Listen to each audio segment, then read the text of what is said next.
আমার আজকের আলোচনা থেকে একটা মন তৈরি করুন যে আমাদেরকে আল্লাহ প্রিয় হতে হবে। ভাই, এর চারটে পদ্ধতি, দুটোকে গ্রহণ করতে হবে আর দুটোকে ত্যাগ করতে হবে, তাহলে আল্লাহর কাছে প্রিয় হওয়া যাবে। আমি আবার একবার বলছি, চারটি বিষয়ের দুটিকে আমাদের গ্রহণ করতে হবে আর দুটিকে আমাদেরকে ত্যাগ করতে হবে, আমরা আল্লাহর কাছে প্রিয় হতে পারবো। ফের আর একটু বুঝুন, যে দুটিকে গ্রহণ করতে হবে তার একটির সম্পর্ক হলো আমাদের বাইরের অঙ্গ প্রত্যঙ্গের সঙ্গে, হাত, পা, চোখ, মুখ, কান এর সঙ্গে সম্পৃক্ত। আর একটা জিনিস গ্রহণ করতে হবে যার সম্পর্ক হলো কলবের সঙ্গে। ঠিক তদ্রূপ যে দুটি জিনিসকে ত্যাগ করতে হবে তার একটার সম্পর্ক হলো বাইরের অঙ্গের সঙ্গে, আর একটার সম্পর্ক হলো অন্তরের সঙ্গে। এই গোড়ায় ভাগটুকু বুঝে নেন। এবার ছোট্ট করে একটু আলোচনা করি, তাহলে আমার এই গোড়ার আলোচনাটার সঙ্গে মিলবে। ভাই, মনে রাখুন, আল্লাহ প্রিয় কোনো বান্দাকে হতে গেলে তাকে প্রথমত একটা কথা মনে রাখতে হবে, কোরআন বলেছে, মা আতাকুমুর রাসূলু ফাখুযুহু। আল্লাহ বলেন, রাসূল যা কিছু তোমাদেরকে দিয়েছেন সেগুলোকে তোমরা সাদরে গ্রহণ করো। আর একটা বলেছেন, ওমা নাহাকুম আনহু ফান্তাহু। রাসূল যেটাকে নিষেধ করেছেন সেটা থেকে তোমরা বিরত থাকো। এই যে যেগুলোকে রাসূল করার জন্য দিয়েছেন সেগুলো করতে হবে, আল্লাহ প্রিয় হওয়া যাবে। আর যেগুলোকে রাসূল নিষেধ করেছেন সেগুলো থেকে আমাদেরকে বাঁচতে হবে, তাতেও আল্লাহ প্রিয় হওয়া যাবে। জোরে বলুন সুবহানাল্লাহ। এই আয়াতটুকু বোঝার জন্য এবার একটা হাদিস বলছি, বুঝুন। ইবনে মাজাহ শরীফের একটি হাদিসে উল্লিখিত রয়েছে, রাসূল বলেছেন, ইজা আমারতুকুম বিশাইইন ফাখুযু মিনহু মাসতাতাতুম। আমি রাসূলুল্লাহ যখন কোনো কাজের আদেশ করি তোমরা তোমাদের ক্ষমতা অনুযায়ী সেই কাজটাকে করো। ওয়া ইজা নাহাইতুকুম আন শাইইন, আর আমি যখন কোনো কাজে নিষেধ করি ফান্তাহু, সেটা থেকে তোমরা বিরত থাকো। প্রিয় ছেলেরা, সমবয়স্ক ভাইরা, পর্দার মায়েরা, এবার একটু বুঝুন। ভাই, রাসূল যে বলেছেন যে কাজটাকে আদেশ করি সেটাকে যথাসম্ভব করো। এই যথাসম্ভব করো এর উল্টো কথা হলো না পারো তা করতে হবে না। ভাই, এই কথাটি ফরজ নামাজ, ফরজ রোজা, ফরজ যাকাত, ফরজ হজ এরকম ফরজ কাজের ক্ষেত্রে খাটে না বাবা। কথা বুঝতে পারলাম? যে যতটা পারো করো। কারণ ফরজ নামাজ 2 ওয়াক্ত পারলাম পড়লাম, 3 ওয়াক্ত পড়লাম না, হাদিসের ব্যাখ্যা এরকম নয়। যতটা পারো করো। তো রমজান মাসের গোটা 10 রোজা করলাম, বাকি 20টা করলাম না, ব্যাপারটা এমন নয়। আমার উপরে হজ ফরজ হয়েছে, কিন্তু আমি মন লাগছে না বলে করতে গেলাম না, এইরকম সুযোগ নেই বাবু।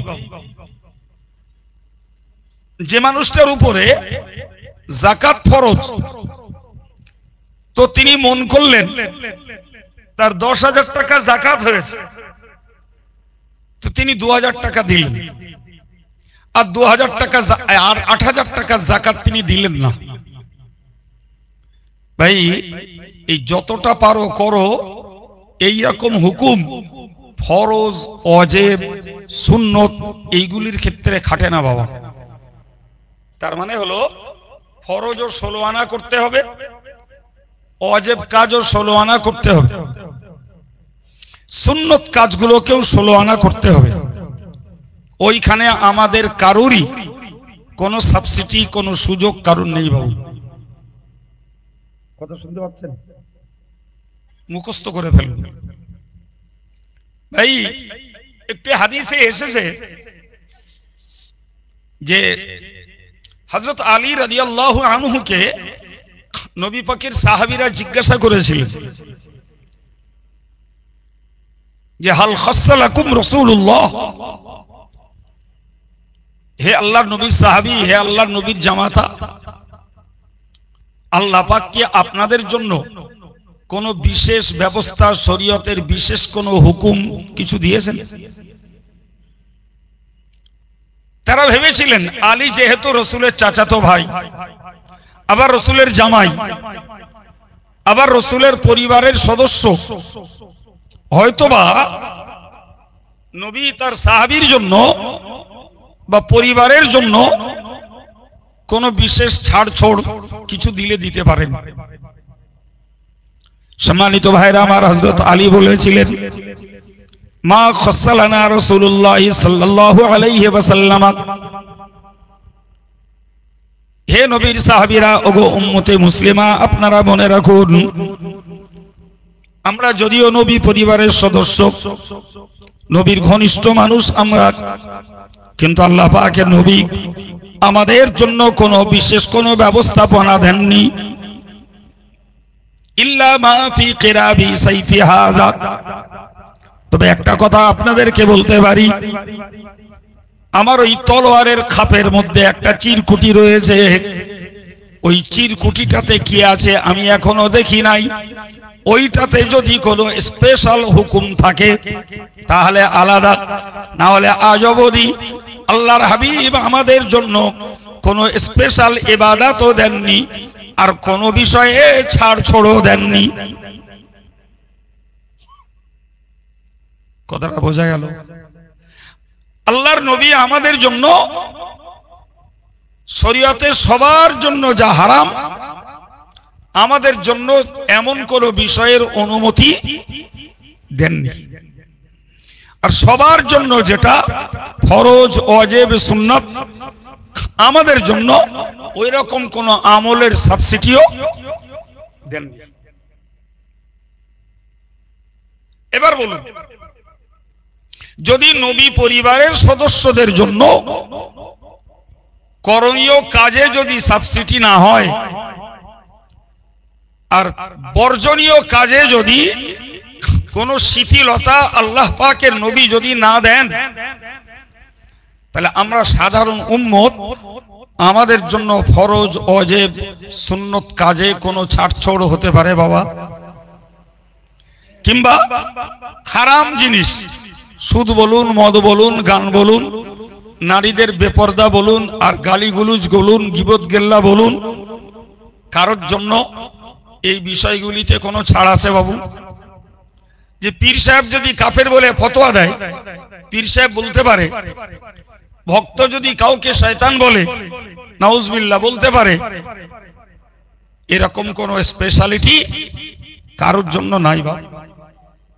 সুতরাং আম জনতার জন্য করণীয় কাজের ক্ষেত্রে যে হুকুম, যারা ডিগ্রিধারী বিশেষ ব্যক্তিত্ব তাদের জন্য একই হুকুম। সম্মানিত ভাইরা আমার, ভালো করে মনে রাখুন, আমি আল্লাহ পাকের নবীর হাদিস পাকের ব্যাখ্যা দিতে যে আপনাদেরকে বোঝালাম, আমি রাসূলুল্লাহ যে কাজগুলো করতে আদেশ করি ওই কাজগুলো তোমরা যথাসম্ভব করো, আর যেগুলোকে নিষেধ করি সেগুলো থেকে বিরত থাকো। এই হুকুমটা হলো কেবলমাত্র নফল কাজের ক্ষেত্রে, কেবলমাত্র নফলের ক্ষেত্রে, ফরজে নয় বাপ। বেতেরে 3 রাকাত নামাজ দৈনিক ওয়াজিব, তো এটা আমি কোন রাতে ইচ্ছা হলো পড়লাম, কোন রাতে ইচ্ছা হলো পড়লাম না, এরকম সুযোগ নেই বাবা। ফজরের 2 রাকাত সুন্নত পড়া সুন্নতে মুআক্কাদা, যদি বাইদি বাই কোনোদিন না পড়া হয়, সূর্য উঠে যাওয়ার 20 মিনিট পরে ওটাকে কাজা করার কথা বলা আছে। এখন যদি ওই নামাজটা কেউ যদি ধারাবাহিক ভাবে না পড়ে, তাতেও তার কবিরা গুনাহ হয়।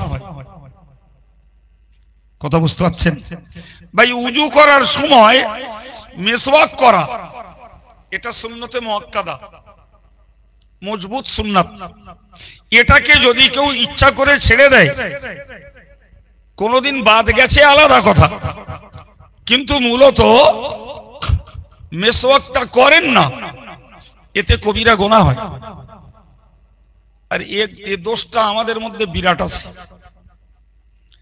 আমরা রমজান মাসে যত মিসওয়াক করি, বাকি 11 মাসে মিসওয়াকের সঙ্গে আমাদের খুব বেশি সম্পর্ক থাকে না।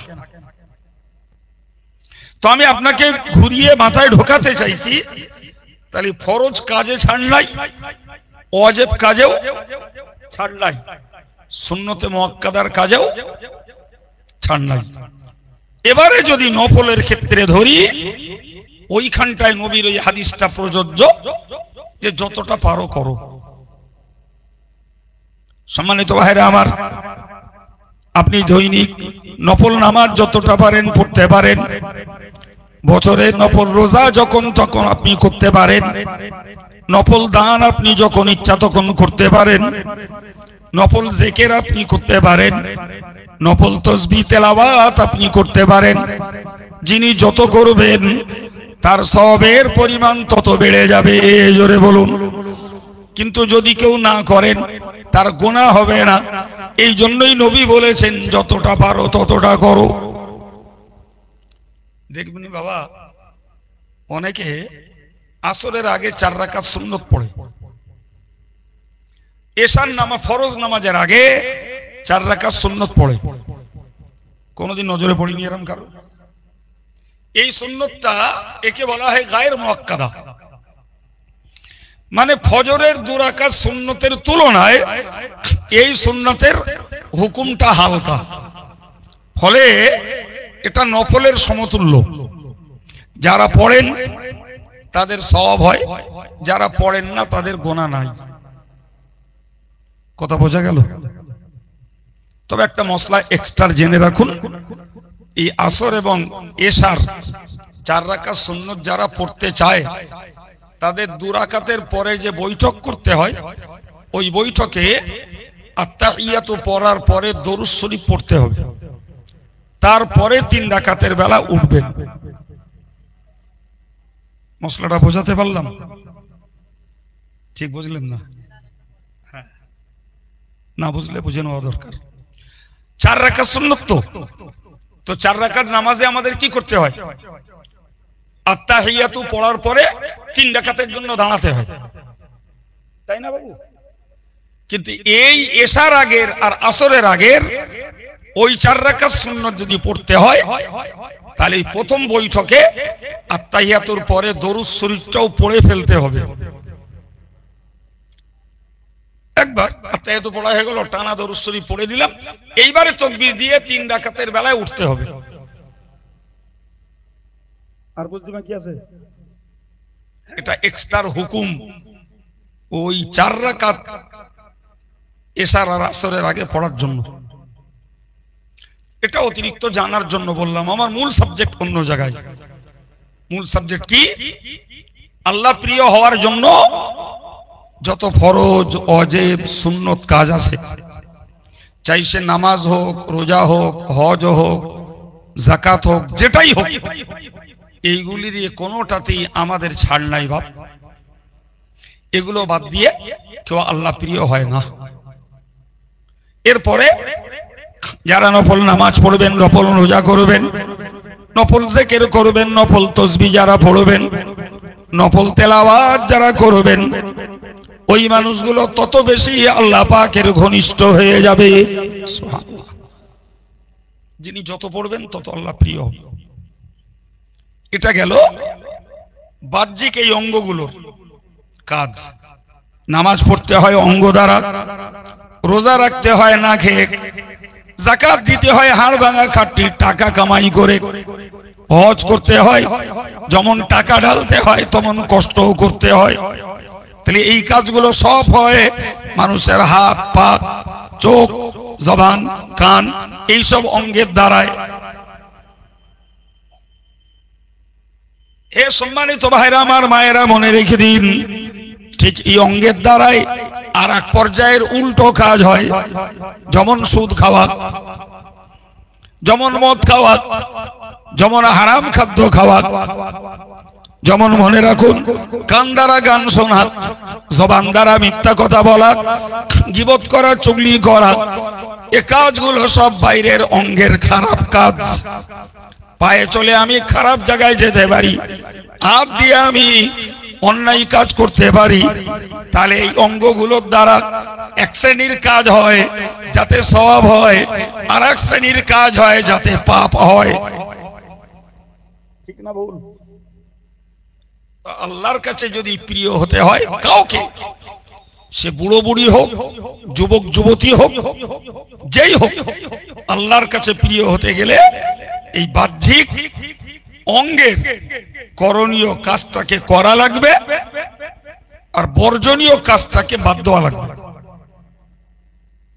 শুধু আমি ফরজ, ওয়াজিব, সুন্নত, নফল এই জাতীয় কাজগুলো অঙ্গ দ্বারায় করব, আর ওই ওদিকে সুদও খাবো, গানও শুনবো, মিথ্যা কথাও বলবো, গীবতও করব, চুগলিও করব, হারাম কাজেও দৌড়বো এবং হারাম কাজে অংশ নেব। ভাই, কোনদিন ওই মানুষটা আল্লাহর কাছে প্রিয় হতে পারে না, কোনদিন না। একদম ছাঁকা অঙ্ক, এর কোনো বাদশাহ দেওয়ার জায়গা নেই। বাপ, সম্মানিত ভাইরা আমার, আমি সবাইকে লক্ষ্য করে বলবো, বর্তমান সময়টা লক্ষ্য করলে দেখতে পাওয়া যায় মানুষ নেকির কাজ তবুও কিছু করে, কিন্তু পাপের কাজ মানুষ 16 আনা ছাড়তে পারে না। এটা আমাদের নফসের দোষ।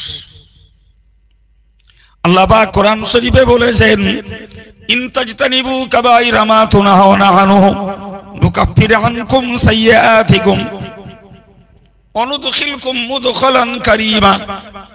ওগো বান্দা বান্দি, তুমি যদি বড় বড় গুনার কাজগুলো থেকে বাঁচতে পারো, সুদ থেকে বাঁচতে পেরেছো, মদ থেকে বাঁচতে পেরেছো, ঘুষ থেকে বাঁচতে পেরেছো, এ নারীরা তোমরা বেপর্দা থেকে বাঁচতে পেরে পর্দাবৃত হয়েছো, গালিগালাজ বন্ধ করতে পেরেছো, গলাবাজারি বন্ধ করতে পেরেছো, জুয়া খেলা বন্ধ করতে পেরেছো, মোবাইলের হারাম অ্যাপস গুলো ডাউনলোড করে হারাম জিনিস দেখা বন্ধ করতে পেরেছো, আমি আল্লাহ কথা দিলাম এই বড় বড় গুনাহগুলো থেকে বাঁচতে পারো, তোমার জীবনের খুচরো খুচরো যে গুনাহগুলো হবে ওটাকে আমি আল্লাহ ওই বড় গুনাহ থেকে বাঁচার জন্য এমনিতেই মাফ করে দেব।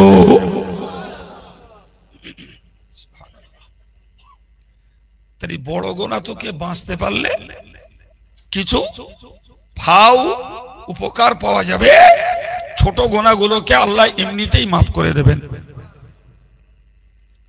ভাই, এমন কি হাদিস পাকে আছে, আল্লাহ পাক নবী বলেছেন, as-salatu ila as-salati al-jumu'atu ila al-jumu'ati wa ramadanu ila ramadana kaffaratul lima bainahunna idza jutunibatil kaba'ir aw kama qala alayhi salam।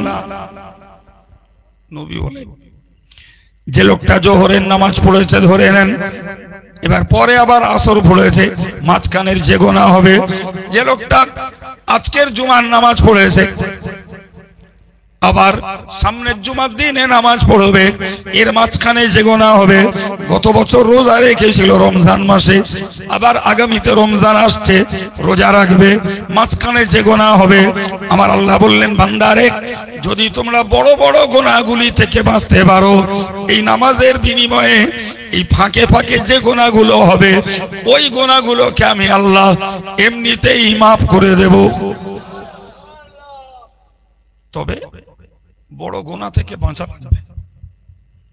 নামাজও পড়বো, সুদও খাবো, রোজাও রাখবো, গানও শুনবো, জিকিরও করবো, মিথ্যা কথাও বলবো, আমার মায়েরা স্বামীর ভক্তিও করবে, আবার বেপরদায়ও ঘুরবে, ভাই ভালো কথাও বলবো, গালও দেবো। এরকম দুমুখী কাজ করলে হবে না বাপ, দুমুখী কাজ নয়। নেকির কাজটা করতে হবে আর পাপের কাজটা ছাড়তে হবে, এর বিনিময়ে আল্লাহর কাছে প্রিয় হওয়া যাবে। কিন্তু দুটোই করব, ওতে আল্লাহ প্রিয় হওয়া যাবে না বাপ। সম্মানিত ভাইরা আমার, মায়েরা, আমি আপনাদেরকে বলবো মনে রেখে দিন, বাস্তব চরিত্র কার কি আমারটা আমি ভালো জানি। আমার ভাইয়েরা মায়েরা যারা কথা শুনছেন, প্রত্যেকের নিজে নিজেরটাকে জানেন। নিজে নিজে সমীক্ষা করে যদি বুঝি যে আমার ভিতরে দু রকমের চরিত্র রয়েছে, ভালোটাও করি মন্দটাও করি, তাহলে আমাকে ভালোটাকে ধরে রেখে মন্দটাকে ছাড়ার চেষ্টা করতে হবে। এটাই হলো এই ওয়াজ শোনার উপকারিতা। এই ওয়াজ শোনার এটাই কল্যাণ, এটাই লাভ। এই ঠান্ডা খেয়ে বসে থাকবো। জি, আমি মাঝে মধ্যে বলি, যে কর্তৃপক্ষরা জলসা দেয় তারা যারা সভা শোনে তাদেরও খেদ দেয়, যারা সভা শোনে না তাদেরও খেদ দেয়। এরকম কেউ বলে যে তোমরা সভা শোনোনি, তোমাদের তাবাররুক হবে না, বলে না বাবা। জি, আর আমাদের এই তাবাররুক গুলো খেতে কোন নন মুসলিমের ছেলেরা আসে না বাবা। তাহলে যে মুসলমানের ছেলেগুলো ওয়াজ নসিহত শুনতে এলো আর ওয়াজ না শুনে শুধু তাবাররুক খেলো, এদের কাছে আমাদের বিবেকের দাবি যে তারা যদি একটু ওয়াজ শুনে খেত তাহলে খাওয়াও পেত, সওয়াবও পেত, খাওয়াও পেত, দুটো জ্ঞানও পেত, খাওয়াও পেত, নিজেদের জীবনটা তৈরি করার কিছু রসদ আলেমের আলোচনা থেকে পেয়ে যেত। ঠিক না ভুল বাবু? আর আমরা যারা ওয়াজ শুনছি আমাদেরকেও মনে রাখতে হবে, আমাদেরকেও মনে রাখতে হবে যে আমরা যদি এই দু রকমের চরিত্রের মানুষ হই, অর্থাৎ ভালোটাও করি আর মন্দটাও করি, তাহলে আমাদেরকে ভাবতে হবে সারাদিন কাজ করার পরে এই রাত 12টার সময় আরামে ঘুমানোর পরিবর্তে ঠান্ডা খেয়ে, নিচের ঠান্ডা গায়ের ঠান্ডা সব সহ্য করে বসে আছি। তা যদি কিছু জীবনের পরিবর্তনের নিয়ত না করতে পারি তাহলে আমাদের এই কষ্ট করা ঠান্ডা খাওয়াটা এটা খানিকটা আমাদের জন্য বেকার হবে। খানিকটা বেকার হবে মানে খানিকটা উপকার হবে। এই যে কোরআন হাদিসের কথাগুলো শুনছি, বিনিময়ে সওয়াবটা পাবো। জ্ঞানটা ঢুকলো, জ্ঞানটা কাজে না লাগালে তখন উপকারটা 16 আনা হলো না। আমার কথা বুঝতে পারছেন? জি, সম্মানিত ভাইরা আমার, এতক্ষণ ধরে আমি বাইরের অঙ্গটার কথা বলেছি। একদিকে বলেছি নেকির কাজগুলো অঙ্গ দ্বারা সম্পন্ন করা, আর একদিকে বলেছি পাপের কাজগুলো যারা অঙ্গ দ্বারা হয় সেইগুলোকে বাদ দেওয়া। ও যদি বাদ দিতে হয় তাহলে কানটাকে বাঁচাতে হবে, গান আর শুনবো না, গীবত গিল্লা করব শুনবো না। জবানটাকে বাঁচাতে হবে, মিথ্যা আর বলবো না, চুগলি করবো না, কারোর নামে ফতোয়াবাজি করবো না, দেবো না, কারোর প্রতি মিথ্যা অপপ্রচার করবো না। হাতটাকে সামলাতে হবে, আমি এই হাতের দ্বারা পাপের কাজ করব না, হাত দ্বারা আমি কারোর প্রতি অন্যায়ভাবে মারবো না, অন্যায়ভাবে কারোর প্রতি অত্যাচার করব না। আমার মাথাকে বাঁচাতে হবে, আমি কুচিন্তা করব, পাটাকে বাঁচাতে হবে, কোন হারাম প্রোগ্রামে যাব না, চোখটাকে বাঁচাতে হবে, হারাম জিনিস ইচ্ছা করে আমি দেখব না। তবেই তো আমার এই ঠান্ডা খাওয়ার কষ্টের প্রকৃত শোধ উঠবে। শুনলাম, ঠান্ডা খেলাম, কষ্টও পেলাম, শেষবেলায় একটু তাবাররুকও পেলাম, অথচ জীবনের পরিবর্তন ঘটাতে পারলাম না।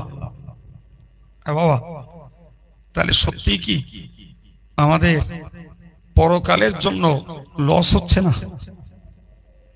ভাববার জন্য ছেলে বুড়ো মেয়ে মরদ সকলের কাছে আমার একান্ত অনুরোধ, জি এই কথাটাই গোড়ায় বলেছি। আমার আল্লাহ বলেছেন, মা আতাকুমুর রাসূলু ফাখুযুহু ওয়া মা নাহাকুম আনহু ফান্তাহু। আমার রাসূল যা কিছু দিয়েছেন সেটাকে তোমরা সাদরে গ্রহণ করো, ওয়া মা নাহাকুম আনহু ফান্তাহু।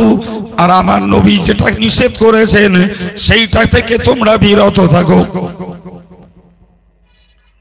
এখন ধরে নেওয়া যাক বাপ, আমরা অন্যায় কাজগুলো থেকে বিরত থাকতে পারলাম না, নফসের তাড়নায় শয়তানের প্ররোচনায় কিছু কাজ করে ফেলেছি, হয়ে পড়েছে। আমার আল্লাহ সেখানেও বান্দার প্রতি অনুগ্রহ দেখিয়েছেন। সুবহানাল্লাহ বলেন, একটু মহব্বত করে বলেন। আমার আল্লাহ অনুগ্রহ দেখিয়েছেন কিসে? আমার আল্লাহ বলেছেন, ওয়া আখরুনা আতরাফু বিযুনুবিহিম খলাতু আমালান সালিহা ওয়া আখরা সাইয়্যাত আসাল্লাহু ইয়াতুবা আলাইহিম ইন্নাল্লাহা গফুরুর রহিম। বান্দা, যদি তুমি পাপ কাজ করে ফেলো, যদি তুমি করে ফেলো এবং পাপ কাজ করার পরে যদি আমি আল্লাহর কাছে শিকার হও, কি হও?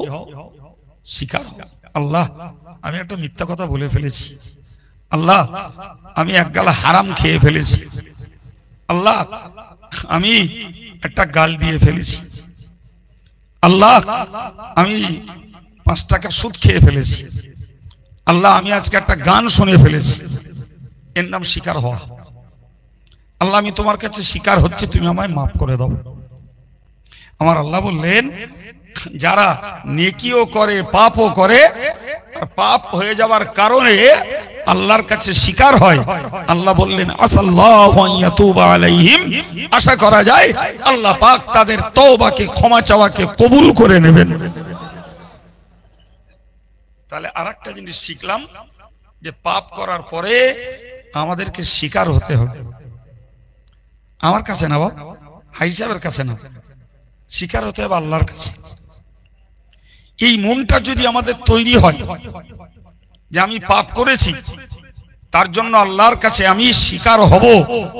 শিকার হওয়ার মানে হলো আমি অপরাধী, আর অপরাধীর জন্য উচিত কর্তব্য হলো ক্ষমা চেয়ে নেওয়া। ভাইরা আমার, তাহলে আল্লাহ বললেন যে আমি তোমাকে মাফ করে দেব, তোমাকে শিকার হওয়া লাগবে। আমাদের একটা বড় দোষ হলো আমরা মানুষের কাছে যেমন শিকার হই না পাপ করে, আল্লাহর কাছেও হতে চাই না। একটু বলবেন বাবা, ভুল বললো মনে হচ্ছে? চোর যদি চুরি করে তো সে কখনোই নরমালে শিকার হয় না বাপ, জানে চুরি করলে শিকার হলে শাস্তি পেতে হবে, অপমান হতে হবে, কেস খেতে হতে পারে, ঠিক কিনা?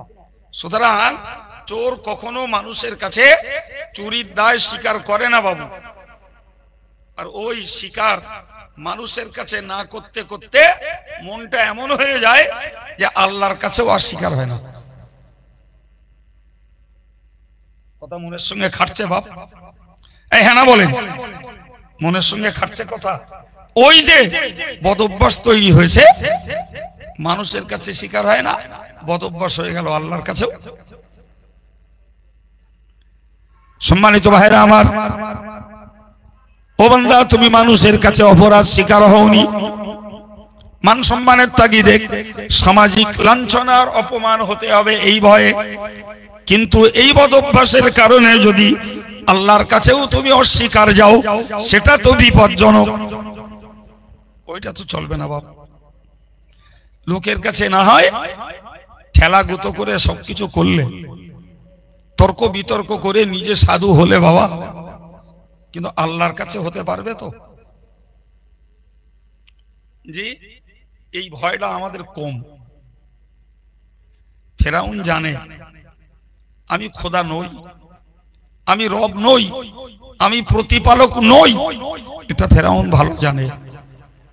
কিন্তু প্রকাশ্য জনসমক্ষে খোদায় দাবি করে বলে ফেলেছে আনা রব্বুকুমুল আলা, আমি হলাম বড় খোদা। সবাই মিলে বলেন, একটু চিল্লে বলেন পিছনে ছেলেরা, নাউজুবিল্লাহ। সম্মানিত ভাইরা আমার, মিশরে যখন খরা দেখা দিল, অনাবৃষ্টি যখন দেখা দিল, দীর্ঘদিন পানির অভাব, মানুষ তো দূরের কথা, পশুদেরও পানি পান করার মতন পানি জলাশয়ে নেই। ওই সময়ে ফেরাউন রব বলে খোদা বলে দাবি করেছে তার আগেই। তো ফেরাউনের কাছে ফেরাউনের যারা খোদা বলেছিল তারা যে বলেছিল, ও খোদা তুমি তো আমাদের খোদা, পানির অভাবে মানুষ তো মানুষ, পশুরাও পর্যন্ত কষ্ট পাচ্ছে, যে পানি পশুরা খেতে পারে ও পানি মানুষ খেতে পারে না, তো সেই পশুদেরও খাওয়ার পানি নেই, তা তুমি কেমন খোদা? আমাদের পানিটা নিয়ে দাও, নারে তোমায় খোদা বলেছি পানি দেবে না, আমরা বাঁচবো কি করে, তোমার খোদা বলে ডাক দেবো কি করে? ফেরাউন খোদায় দাবিত্বের ঘোরে বলে দিল, যাও কালকে পানি হবে। নাউজুবিল্লাহ বলেন, আরেকটু জোরে বলেন ভাই। সেকেলে নকল খোদা আর একেলের নকল খোদা কারোর ক্ষমতা আছে এক ফোঁটা বৃষ্টি মেঘ থেকে জমিনে ফেলবে? আর আল্লাহ যদি দেওয়া শুরু করে কারোর ক্ষমতা নেই বন্ধ করারও, ঠিক কিনা বলে? সম্মানিত ভাইরা, ফেরাউন ওই যে বলে দিল কালকে পানি হবে, কিন্তু ফেরাউনের হাতে পানি নেই। ফেরাউন ভালোই জানে পানি তো আমি দিতে পারবো না, বলে তো ফেলেছি খোদায় দাবিত্ব পূরণ করার জন্য। রাতের আধারে সে নির্জনে চলে গেল, ফাঁকা ময়দানে, জঙ্গলে চলে গেল, অথবা ফাঁকা ময়দানে গেল, মাথাটাকে মাটিতে রেখে দিয়ে আল্লাহকে বলেছিল, রব্বুল আলামিন আল্লাহ তুমি যে রব আমি তা ভালো জানি, তুমি স্রষ্টা তা আমি ভালো জানি। আল্লাহ আমি স্বীকার করি তুমি আমার রব, কিন্তু আমি তো জনগণের কাছে খোদা বলে দাবি করেই ফেলেছি। আল্লাহ তুমি যে শাস্তি দেওয়ার দিও, অন্তত আপাতত এদের কাছে আমার খোদাই দাবিত্বটা যাতে টিকে যায়, তুমি দয়া করে কালকে পানি দাও। কথা বোঝাতে পেরেছি বা? শাস্তি যা দেওয়ার দিও আল্লাহ, অন্তত লোক সমক্ষে অন্তত পানিটা দিয়ে আমার খোদাই দাবিত্বটা তুমি টিকিয়ে দাও। বুঝতে পেরেছেন? আর আমার আল্লাহর কাজ কি জানেন তো? আল্লাহর কাজ হলো, জি বান্দা তুই যখন চাচ্ছিস জাহান্নামে যাবি, তা আমি আমার পক্ষ থেকে তোকে হেদায়েত দেবো না? তুই যখন ইচ্ছা করবি তখন তোর জন্য হেদায়েত আমার রহমত। সুবহানাল্লাহ। তুই আগে নামাজ পড়তে ইচ্ছা কর, তখন আমার রহমত। তুই আগে গান শুনতে, গান শোনা বাদ দে, তখন আমার রহমত। তুই আগে বেপরদায় ঘোরা বাদ দে, তখন আমার রহমত। তুই ইচ্ছা করবি না, আমি জোর করে তোকে হেদায়েত করব, এটি আমি আল্লাহ, আমার নিয়ম নয়। সুতরাং ফেরাউন তুই যখন খোদায় দাবি করেছিস, তুই ওটাই চাচ্ছিস, তা যা কাল পানি দেব। ফেরাউন দৈব বাণী গায়বী বাণী বুঝে নিল, পানি হবে। সত্যি তারপর দিন পানি হলো। ফেরাউনের খোদায় দাবিত্ব পাকলো না? পাকলো না, পেকে গেল। লোকে বুঝিয়ে নিলে এই আমাদের অরিজিনাল খোদা, নাউজুবিল্লাহ। লোকে বুঝে নিল। সেই লোকেদের সামনেই তো যিনি প্রকৃত স্রষ্টা, তিনি তাকে মিশরের রাজধানী রাজদরবার থেকে টেনে বার করে লোহিত সাগরে নিয়ে ডুবিয়ে মারল। তখন তারা বুঝে গেল আমাদের খোদা নকল খোদা। আসল খোদা যিনি, তিনি কাম তামাম করেছেন, ফেরাউন গোষ্ঠী শুদ্ধ ডুবিয়ে মেরেছে। যদি আমাদের খোদা আসল হতো নাউজুবিল্লাহ, তাহলে এই ডোবার হাত থেকে রক্ষা করতে পারত। আমি দুম করে এই কথাটা কি জন্য বললাম হে ছেলেরা? এই জন্য বলেছি, ফেরাউন মহাপাপ করে সে বলো রাতের অন্ধকারে শিকার হয়ে এলো আল্লাহর কাছে। আমি এইটাই আমার বোঝানোর উদ্দেশ্য। সেও বলো বলেন বলেন একদম, সেও শিকার হলো আল্লাহ তুমি যে রব আমি তা জানি, আমি রব নই, আমি স্রষ্টা নই, তারপরেও দাবি করে ফেলেছি। এটা আমার অন্যায়, এমন অন্যায় যে অন্যায়ের সীমারেখা নেই। তা তুমি যা শাস্তি দেওয়ার দিও, আপাতত আমার মানটা রক্ষে কখন। বিশ্বাস করো না, যদি রাতের অন্ধকারে বলতো রব্বুল আলামিন আল্লাহ, এতদিন পর্যন্ত আমি তোমার প্রভুত্ব মানিনি, নিজেই প্রভু সেজেছি, আল্লাহ আমি তওবা করছি, আল্লাহ আমি ক্ষমা চাইছি, আমি রব নই, আমি রব নই, আমি রব নই, তুমি রব, তুমি খালিক, তুমি মালিক। আল্লাহ আমার ত্রুটিকে, আমার অন্যায়কে তুমি মাফ করে দাও। আল্লাহ তোমার বান্দা বান্দিরা কষ্ট পাচ্ছে, তুমি পানি দাও। বিশ্বাস করুন, ওই ঈমান আনলেও আল্লাহ পানি দিতেন। কি বলেছি বলেন তো? ও যদি দায় স্বীকার করে ঈমান আনতো, ওর গুনাহ মাফ হতো, পানিও হতো। কিন্তু ওই যে আল্লাহর নিয়ম, বান্দা তুই যেটা চাবি তাতেই দেবো। তো চাইছে আমি খোদা থাকবো আর তুমি পানি দাও।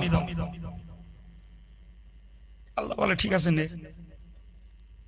হে ছেলেরা, জাতির কাছে, সমাজের কাছে, লোকচক্ষে অন্যায় স্বীকার না করি, নিজে অপরাধ করেও সাধু সাজি আল্লাহর কাছটায়, ওইটা করলে হবে না বাপ। আল্লাহর কাছটায় স্বীকার হওয়া লাগবে যে আল্লাহ মান সম্মানের তাগিদে, মান ইজ্জতের খাতিরে লোকের কাছে সাধু সেজেছি আল্লাহ, কিন্তু আমি জানি বলো আমি অপরাধী, আল্লাহ তুমি আমার ক্ষমা করে দাও। আমার আল্লাহ বললেন, যারা অপরাধ করে স্বীকার করবে আর ক্ষমা চাইবে, আমি আল্লাহ তাদের অপরাধকে মাফ করে দেব। আচ্ছা, এমন দয়াশীল মালিক আর কাউকে পাওয়া যায় না? এরপরেও যদি আমরা ক্ষমার যোগ্য না হতে পারি, তাহলে সেটি আমাদের জন্য দুর্ভাগ্য বাপ। ঠিক কিনা বলেন? কোরআন শুনুন, ওয়ালান্নাহুম ইযযালামু আনফুসাহুম জাউকা ফাস্তাগফিরুল্লাহ। আমার আল্লাহ কোরআন নাজিল করে আমার নবীর সাহাবীদের চরিত্রের বর্ণনা দিতে যেয়ে বলেন, ওয়ালান্নাহুম ইযযালামু আনফুসাহুম জাউকা, ওগো নবী, যদি তোমার সাহাবীরা তারা যদি নফসের প্রতি অত্যাচার করে, তারা যদি পাপ আচরণ করে তোমার কাছে যদি চলে আসে,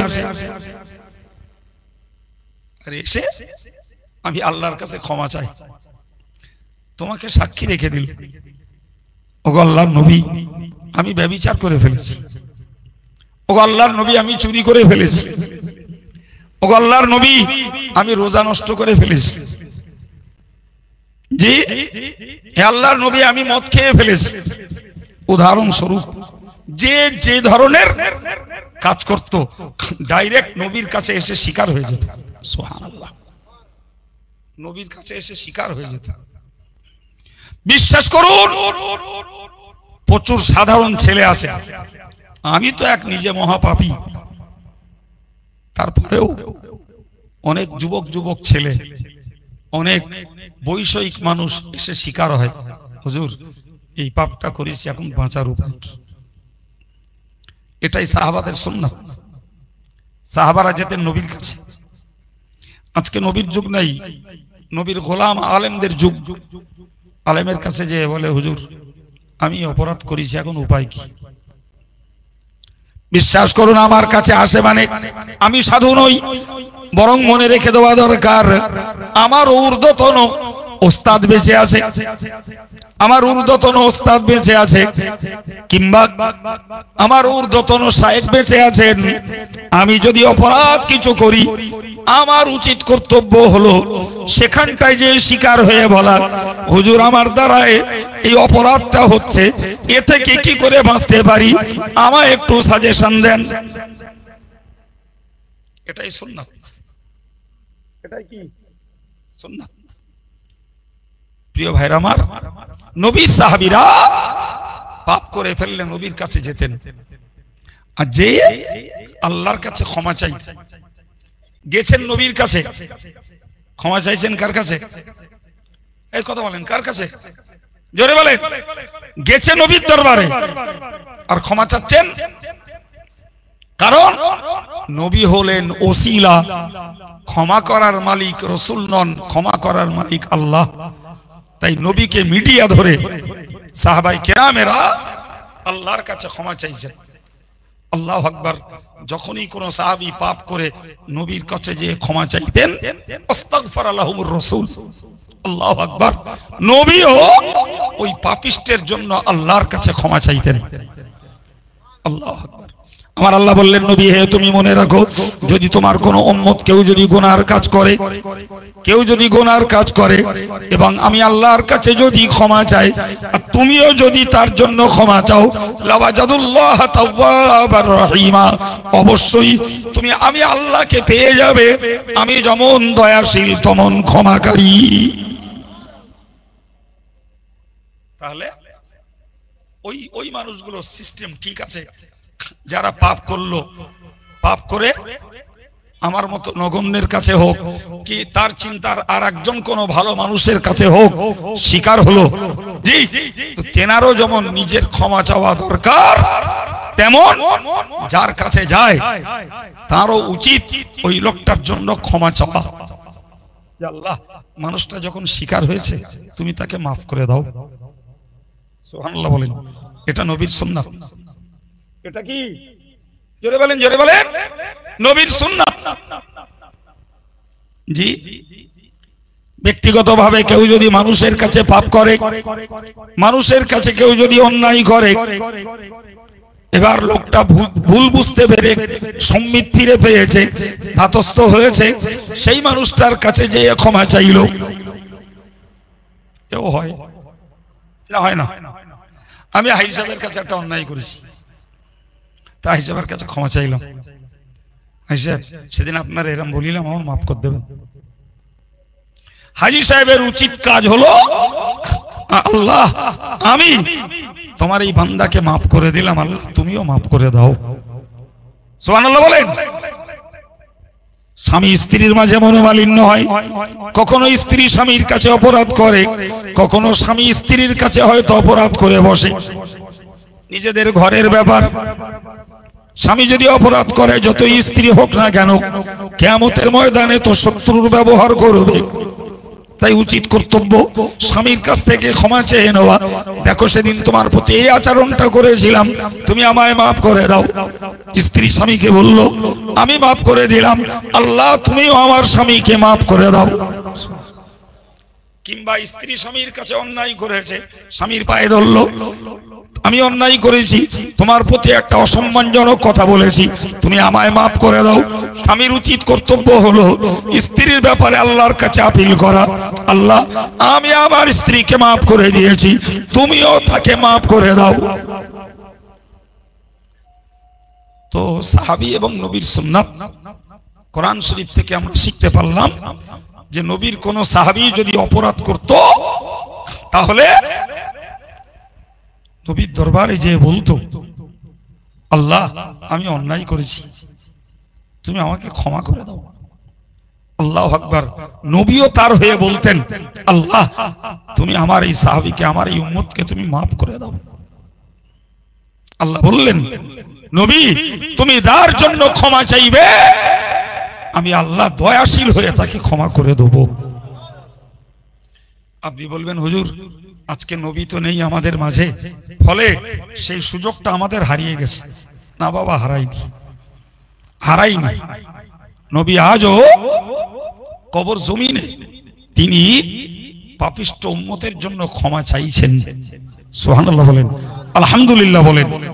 তিনি দয়ার সাগর নবী, পাপিষ্ঠ উম্মতানিদের জন্য তিনি ক্ষমা চাইছেন। বাকি ঘাটতি আছে আমাদের নিজেদের ক্ষমা চাওয়ার। আমরা যদি ক্ষমা চাই আলহামদুলিল্লাহ, নবীর কবর জমিনের ক্ষমা চাওয়াটা, মাজার মুকদ্দাস থেকে ক্ষমা চাওয়াটা উম্মতের জন্য আল্লাহর কাছে কার্যকর বলে গণ্য হবে। কি কথালির সুযোগ হারিয়ে গেছে? জোরে বলে ভাইরা আমার। বাড়তে বাড়তে দুটি বিষয়ের উপরে আমি এতক্ষণ কথা বলেছি। দুটি বিষয় কি? বাইরের অঙ্গ দ্বারা নেকির কাজ করা, আর বাইরের অঙ্গ দ্বারা যে পাপগুলো সংগঠিত হয় সেগুলো থেকে বেঁচে থাকা। আর যদি হয়ে যায়, লোকের কাছে স্বীকার না হলেও আল্লাহর কাছে স্বীকার হয়ে ক্ষমা চাও। তাই বুঝিয়েছে তো বাপ? জি, আর বলবো না। এবার ভিতরের দুটো কথা বলি অল্প করে, বিস্তার বললে বহুত সময়ের প্রয়োজন, আমার অত শক্তি নেই, সাধ্য নেই। জি, এই ভিতরের দুটো কাজ যে দুটো সংগঠিত হয় কলবের দ্বারা। কার দ্বারা? কলবের দ্বারা। সেখানেও দু রকমের কাজ। সম্মানিত ভাইরা আমার, বলে রাখুন, কলবের দ্বারা সংগঠিত হয় ভালো কাজ হলো আল্লাহর এবং মানুষের, আল্লাহর এবং মানুষের যার কাছ থেকে উপকার পাওয়া যায় তার কৃতজ্ঞতা প্রকাশ করা।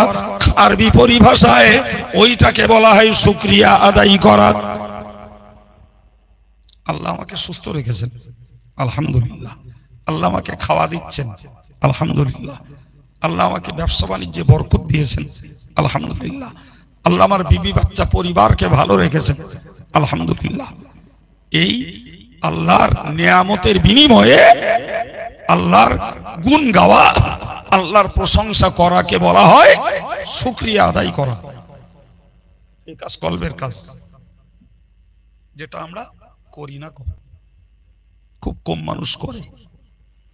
এমনকি হাদিস থেকে জানতে পারা, এমনকি কোরআন থেকে জানতে পারা যায়, আমার আল্লাহ বলেছেন মান শাকারা ফা ইন্নামা ইয়াশকুরু লিনাফসি, যে লোকটা কৃতজ্ঞতা প্রকাশ করে, আমি আল্লাহর গুণ গায়, সে তার নিজের স্বার্থেই গায়।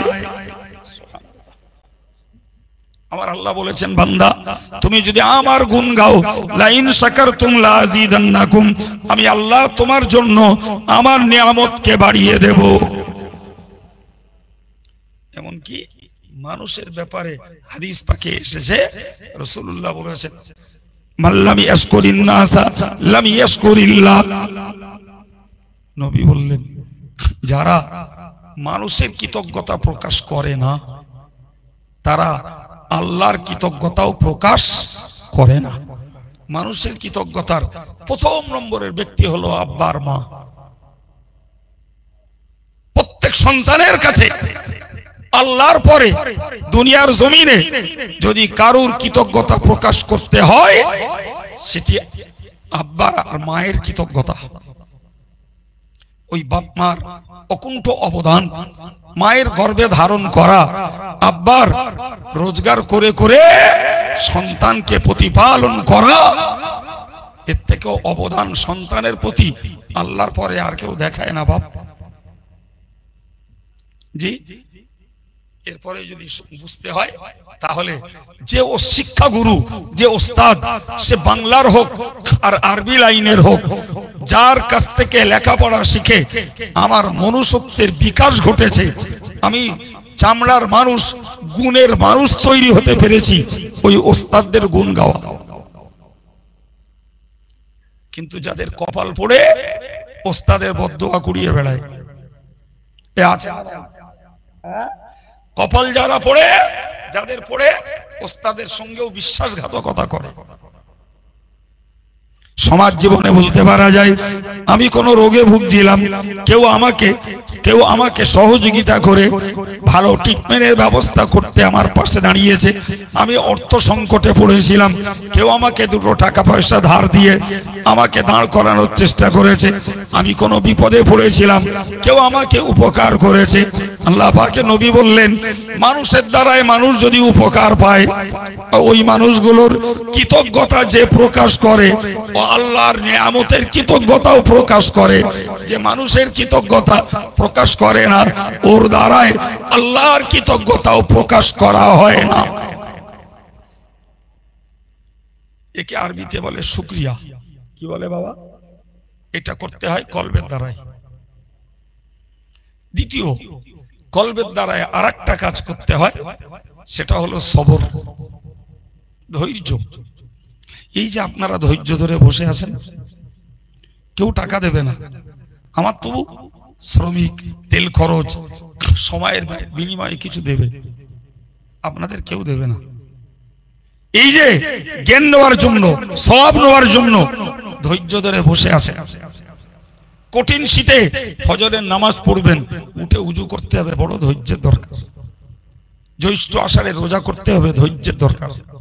লোকে হারাম খেয়ে খেয়ে, হারাম রোজগার করে করে বড় লোক হচ্ছে, আমি হালাল পথে থেকে দৈনতার সঙ্গে জীবন যাপন করছি, ধৈর্যের দরকার। আমার পাশের লোকটা এলআইসির এজেন্ট হয়ে বিরাট বড় লোক হয়ে গেল, আমি সেই যে মেটো খাটনি, সেই মেটো খাটনি খেটিয়ে যাচ্ছি। আমারও বলো সুযোগ আছে, যোগাযোগ আছে, আমারও বুদ্ধিসাধ্য আছে, আমি ওর মতন এলআইসির এজেন্ট হতে পারি। ও লটারি কেটে বড় লোক হয়ে গেছে, আমি ইচ্ছা করলে কাটতে পারি, করি না, কাটি না। ফলে নেকির কাজ করতে গেলেও ধৈর্য চাই, পাপের কাজ ছাড়তে গেলেও বলেন বলেন বলেন ধৈর্য চাই। এছাড়াও কত রকমের বিপদ, আজকে নিজের রোগ, কালকে স্ত্রীর রোগ, পরশু ছেলে মেয়েগুলো অসুস্থ, তারপর দিন ফসলটা ক্ষতি হয়ে গেল, ব্যবসায় টাকা দিলাম, সে টাকাটাও মার খেয়ে গেছে, জি, অর্থ সংকট, সামাজিক চাপাচোপ, রোগ পীড়ার চাপ, রোগ পীড়ার চাপ, এসব ব্যাপারে ধৈর্য ধরতে হবে। এই ধৈর্যের গুণ কলবের গুণ। 3 নম্বর, কলবের আর একটা কাজ হলো আল্লাহর প্রতি ভরসা করতে হবে। কার প্রতি? আল্লাহর প্রতি। যত বিপদে পড়ি, যত সংকটে পড়ি, যত কোণঠাসা অবস্থায় পড়ি, ভরসা আল্লাহর উপর। আল্লাহ একটা রাস্তা করে দেবে, আল্লাহ রহমানুর রহিম, আমার উপরে কি দয়া করবে, নিশ্চয়ই আল্লাহ এই বিপদ থেকে বাঁচার একটা উপায় আল্লাহ করে দেবে। এ গুণ কলবের গুণ। এ গুণ কিসের গুণ? কলবের গুণ। এগুলো যারা জোগাড় করে তারা আল্লাহ প্রিয় হয়, আল্লাহ প্রিয় হয়। গুণ জোগাড় করতে হবে। কলবের গুণ হলো, আমি ওয়াজ করছি, আপনি ওয়াজ শুনছেন, আমি নামাজ পড়ি, আপনি নামাজ পড়েন, আমি দান করি, আপনিও দান করেন, যত নেকির কাজ যা কিছু করি সবগুলো হতে হবে একমাত্র শুধুমাত্র আল্লাহর সন্তুষ্টির জন্য। এই গুণ কলবের গুণ, এই গুণ কলবের গুণ। এই কলবের গুণ হলো অল্পে তুষ্ট হব। ব্যবসা করছিলাম, মনের চিন্তা ছিল এবারে 2 লাখ টাকা লাভ হবে, সেখানে দেখলাম মাত্র 50,000 টাকা লাভ হয়েছে, অতি খুশি হতে, অতি খুশি হতে। একে বলে কনাআত, অল্পে তুষ্ট হওয়া। বাপ জি, জন মজদুরি খাটি, ব্যবসা বাণিজ্য করি, চাষবাস করি, যাই করি না কেন আশা করি একরকম, ফল হয় আর এক রকম। যেটাই ঘটেছে ওটাকে অকপটে মেনে নেব, এটা আমার জন্য আল্লাহর বরাদ্দ। সুবহানাল্লাহ। জি, এটা কলবের কাজ বাপ। এটা পেটের কাজ না, চোখের কাজ না। পেট ভরে যায়, নজর ভরে না। পেট ভরে যায় অল্প খেলি, কিন্তু নজর ভরে না। আরো খাতি পারলে ভালো হতো। কথা বলছেন না কেন? কাজ মিটে যায় 2 চালা বাড়িতে শুয়ে, 1 তালা প্লাস্টারের বাড়িতে শুয়ে, কিন্তু 3 তালা গ্লেস টালি বসানো এসি রুমের বাড়িটা দেখলে তখন নজর ভরে ভরে না, মনে হয় এই রাতটা আমার হলে ভালো হতো। অল্পে সন্তুষ্ট হতে হবে, আল্লাহ যা দেবে খুশি, এটা কলবের কাজ। জি প্রিয় ভাইরা আমার, তাহলে আমাদের সবাইকে ওই বাহ্যিক অঙ্গের নেকির কাজগুলো করতে হবে, আর ভিতরের অঙ্গের এই শুকর, সবর, তাওয়াক্কুল, রিজা, কানাআত, তাসলিম। তাসলিম বলা হয়, জি, শরীয়তের কোন বিষয় আমার কানে এসেছে জানতাম না, যেই কানে এসেছে আমান্না ওয়া সাল্লামনা, বিশ্বাস করলাম, মেনে নিলাম। আগে জানতাম না, ভুল করেছি, এখন যখন জেনেছি মেনে নিলাম। এই মেনে নেওয়ার কাজটা কলবের কাজ। যাদের মেনে নেওয়ার মন হয় না তারা উল্টো ঠেলে। এই কথা বুঝতে পারছেন কি? আল্লাহ প্রিয় হতে গেলে বাহ্যিক অঙ্গের দ্বারা নেকির কাজ করা লাগবে, আর কলবের দ্বারা কৃতজ্ঞতা প্রকাশ, ধৈর্য, আল্লাহ ভরসা, আল্লাহর সন্তুষ্টির জন্য কাজ করা, এবং অল্প যা পাই তাইতেই খুশি হয়ে যাওয়া। আর শরীয়তের কোন হুকুম কানে এলে স্বার্থের ক্ষতি হলেও অবনত মস্তকে মেনে নেওয়া। এই গুণ যারা জোগাড় করতে পারে, পেরেছে, চেষ্টায় আছে, এরাই হয় আল্লাহর প্রিয়।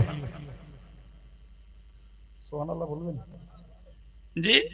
যারা বাহ্যিক অঙ্গের দ্বারা পাপের কাজ করে যায়, আর ভিতরের অঙ্গ দ্বারা, কলবের দ্বারা কি করে? অহংকার করে, কি করে? হিংসা করে, আর কি করে? লোক দেখানো আমল করে, আর কি করে? মানুষের প্রতি বিদ্বেষ, শত্রুতা মনোভাব বজায় রাখে, আর কি করে?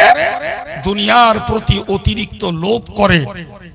এই বাইরের অঙ্গের দোষ আর কলবের দোষ, এই দুটো দোষ পীর সাহেব, পীরজাদা, মাওলানা, মুফতি, বক্তা, হাফেজ, আলেম আর সাধারণ জনগণ যার মধ্যেই থাকুক, ও যত বড় হাব্বা জুব্বা পড়ুক আর যত বড় দাড়ি রাখুক, ও আল্লাহর কাছে অপ্রিয়। সুতরাং আল্লাহর কাছে প্রিয় হতে গেলে ওই বাইরের অঙ্গের নেকির কাজ করতে হবে, কলবের ওই কাজগুলো করতে হবে। আর আল্লাহর কাছে অপ্রিয়তার হাত থেকে বাঁচতে গেলে বাইরের অঙ্গের পাপগুলো ছাড়তে হবে, ভিতরের অঙ্গের অহংকার, হিংসা, দুনিয়ার প্রতি লোভ, বিদ্বেষ, এই জাতীয় মানসিকতাগুলো ছাড়তে হবে। ভাই ঠান্ডায় কষ্ট করে বসে আছেন, আর আমি কষ্ট করে আপনাদেরকে একটা সুন্দর কমপ্লিট বিষয় বোঝানোর চেষ্টা করেছি। নাকি বুঝতে কারোর বাকি আছে? এবারে কে করছি সেটা ধরে রাখবো, আর কে করছি না সেইটা শুরু করার চেষ্টা করব। তাহলে এই কর্তৃপক্ষের এই ব্যবস্থাপনা, তাবাররুকের আয়োজন, আলেমের পিছনে খরচ করা, এই এতটা মানুষের জন্য উপকারে আসবে। আল্লাহ তৌফিক দেন, বলুন আমিন।